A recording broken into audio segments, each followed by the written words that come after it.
Thank you.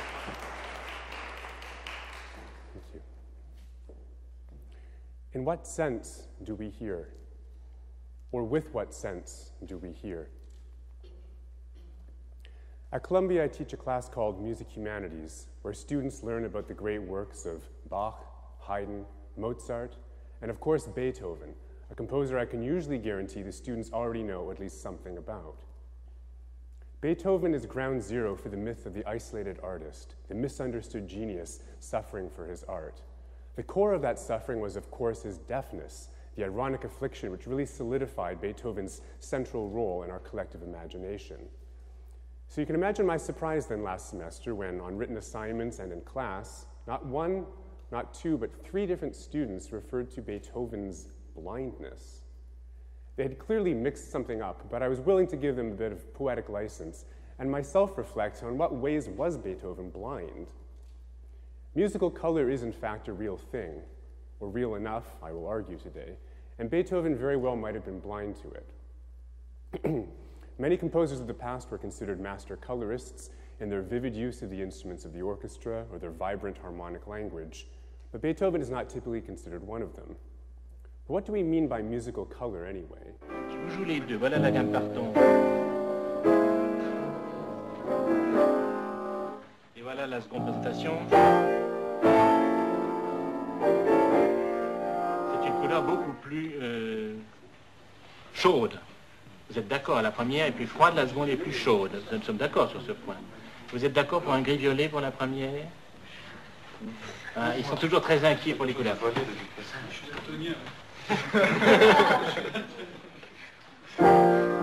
Ceci, moi, me semble un orangé dans lequel il y a tout de même des pointes de bleu. Des pointes de vert. Ah oui. Le bleu et le vert, c'est froid, oui, mais c'est l'orangé qui domine. Oui. French composer Olivier Messiaen thus expresses one of the more persistent cultural metaphors. Music is color.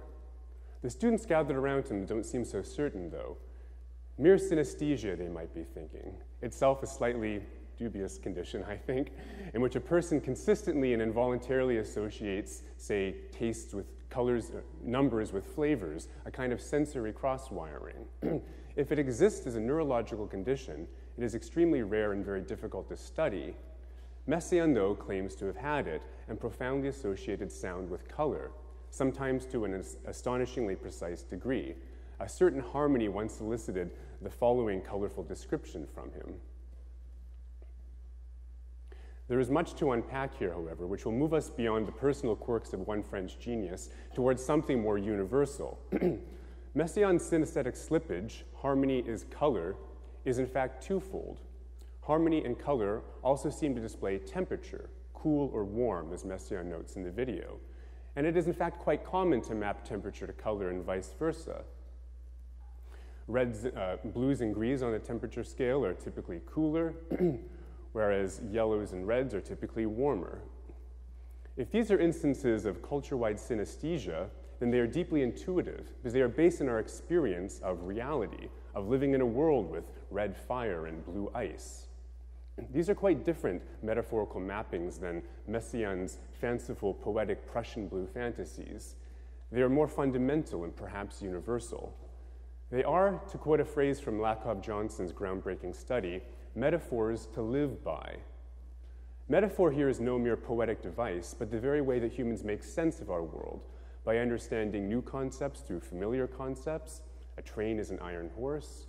By mapping our spatial visual domain into our language and thoughts, so you might say, I'm feeling down, to larger conceptual structures like life is a journey, so that our sensory experience of the world comes to structure how we think about more abstract concepts like inner feelings or emotions or even music. To hear coloristically, we might be skeptical, like Messiaen's students, but even more basic is the claim that we can hear visually at all, that sounds might furnish on our inner mind abstract visual representations. A case in point, a pervasive cultural metaphor surrounding music is that sounds with greater frequency are perceived as being higher visually, and sounds with lesser frequency are perceived as being lower visually. Melodic lines thus traverse a sort of visual space, low to high, and might be said to have strikingly visual contours. Robert Schumann wrote that composers transform such visual contours into audible shapes. In the same century, the 19th, Edward Hanslick famously defined music as being sonically moving forms. Later Germanic thinkers developed Gestalt psychology in the early 20th century, a theory of psychology and cognition rooted in how humans organize our complex visual field into simplified mental representations, grouping objects together by principles of similarity, proximity, continuity, etc. For the Gestalt psychologists, visual perception then structures other patterns of thought totally unrelated to the visual domain. And indeed, Gestalt psychology has proven hugely influential in the realm of music cognition. Combining Edward Hanslick's definition of music with later Gestalt psychology might lead to the following conclusion. Humans translate complex sonic stimuli, like music, into simplified mental representations dominated by lines, shapes, and patterns.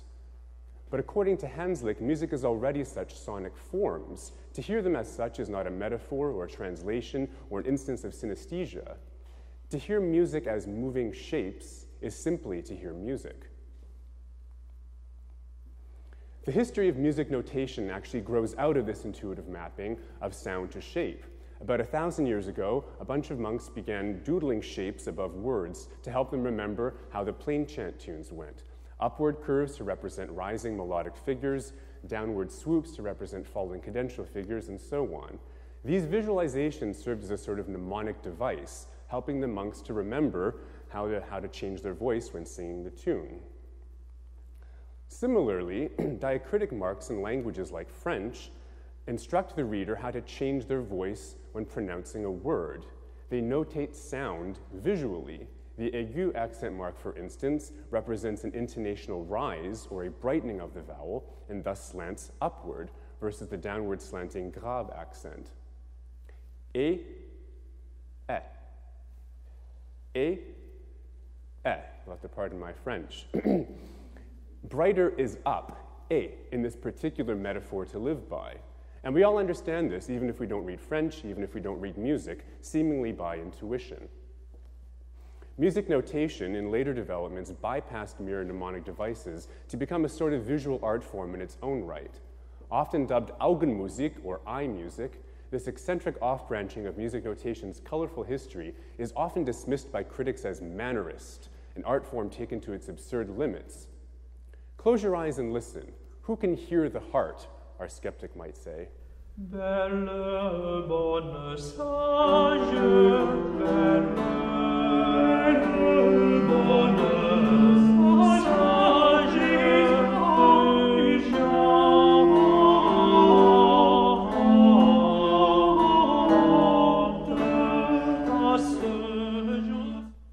sounds pretty nice. I'm not sure if I hear a heart, though. But what is the proper relationship between sight and sound anyways, between a notational coding system and its sonic result?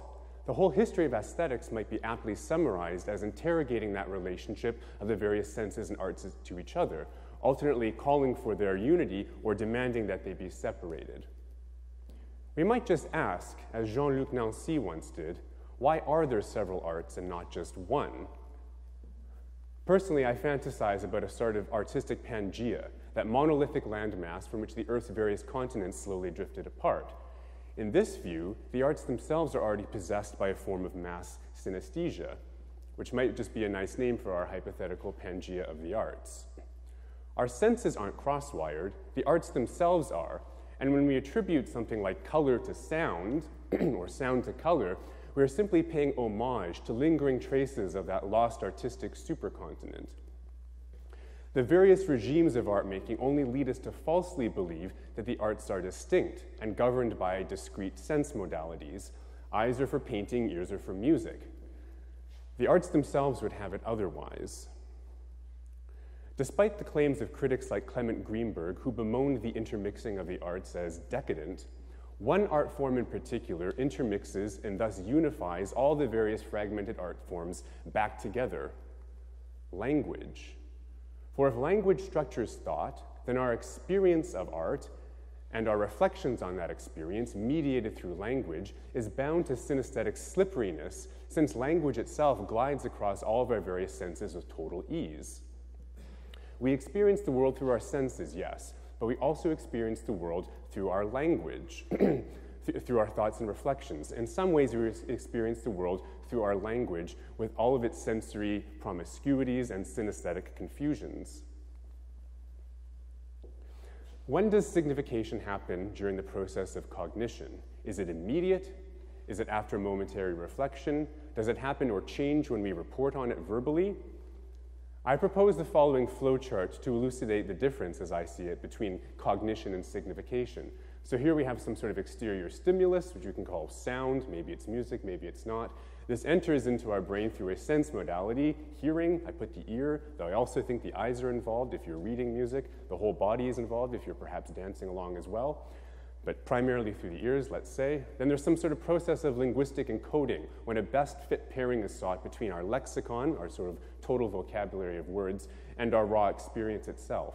This then terminates in a description, which I call ekphrasis, which is a sort of poetic gloss on painting, but I think of it in general as a linguistic gloss on any art form. So you might say, it sounded pretty, it sounded scary, it sounded colorful.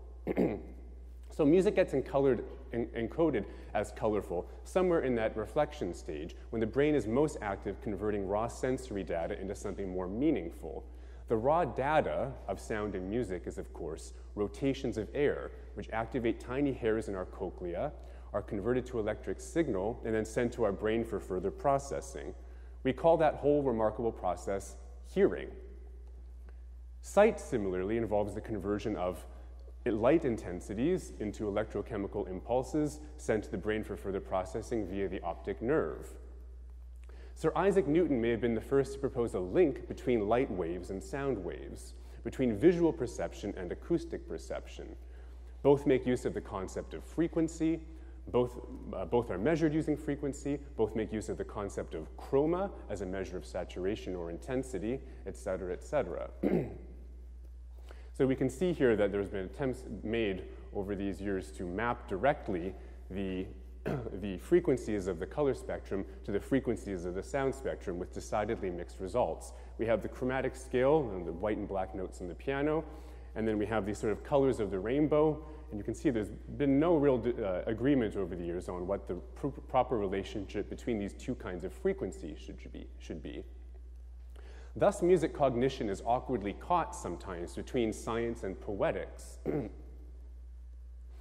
is awkwardly caught between science and poetics. If you take too seriously the link between color and sound, it clearly makes for a bad kind of science, as these wildly divergent and somewhat incomprehensible results of these color scales over the centuries show. But if you ignore the link between color and sound entirely, I think you're leaving out something important about how we make sense of works of art and how we experience works of art. I think this might be a better way of thinking of it. Consider Wittgenstein's famous duck rabbit. It's a single visual image, but we're able to freely toggle between seeing a duck and seeing a rabbit. You can't really see both at once, but you can toggle between different visual modalities and see this single thing as being multiple things. So similarly, like the duck rabbit, perhaps we are free to toggle between different listening modalities during that signification phase and alternately hear music as color, music as line, music as shape. Michael Spitzer calls these hearing as metaphors. And the most basic of these is to hear sound as music at all. To categorize acoustic stimulus as musical causes an instantaneous shift in our listening modality. We suddenly hear music and not mere sound. This is neither given nor entirely natural nor monodirectional. It can go the other way. We can hear music as noise. We can hear birdsong as music. We can hear birdsong as noise if we're trying to sleep in and they're trying to wake us up and it's annoying. We can even hear speech as music if we're properly primed for it. There is thus no pure state of hearing free of cognitive reflection. To hear sound as music is already a metaphorical leap from raw perception. It is to hear creatively, and we might just as well be open to other metaphorical models for listening. E.M. Forster's Howard's End contains a celebrated passage comparing a diverse array of such metaphorical hearing as models. Every character here seems to be listening with a different kind of mode, like Margaret, for instance, in The Bold, who can only see music. I think Margaret would fit well at this talk. So all the characters have a different way of hearing, different modes, modes at once visual, emotional, kinesthetic, and interpersonal. Eugene Lamy perfectly captured this plurality of listening in a watercolor sketch entitled Upon Hearing a Beethoven Symphony. In it, you can see that every man seems lost in his own world of interpretation. And finally, this brings us back to Beethoven, a man who truly was lost in his own world. For Richard Wagner, Beethoven's sensory deprivation was actually an asset. It allowed him to bypass or ignore the material world and thus access some sort of a transcendental spiritual realm beyond. Wagner thus makes Beethoven into a kind of Isolde figure, who at the end of Tristan and Isolde sings of a music, sings of a sound, of a vision that no one else can see or hear, but only she can feel.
Wagner was perhaps a bit drunk on Arthur Schopenhauer when he wrote this.